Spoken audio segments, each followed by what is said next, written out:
This ride takes us through Hyderabad, moving along the city roads during the ride. The mood here is calm and focused, with the sound of the engine carrying us through the changing rhythm of the streets. Let the road unfold naturally as we settle into this stretch.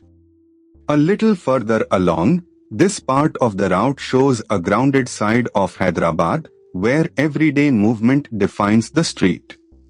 Shops, side lanes, and passing vehicles build a sense of momentum, and the pace stays steady.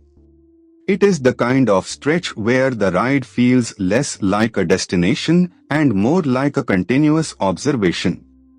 As the ride continues, here is something worth knowing about this part of Hyderabad. The lake has a large catchment area that collects rainwater from the surrounding hills.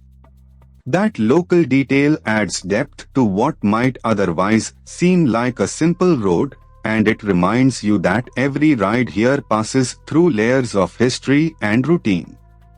Coming into the next stretch, from the rider's perspective, this section is defined by spacing, timing, and attention. Traffic flows in its usual unpredictable pattern, so every opening on the road matters. The experience becomes less about speed and more about reading the street early, staying smooth, and keeping the ride controlled. As this ride through Hyderabad comes to a close, the journey may be simple, but the texture of the road, the city, and the ride itself is what makes it worth watching.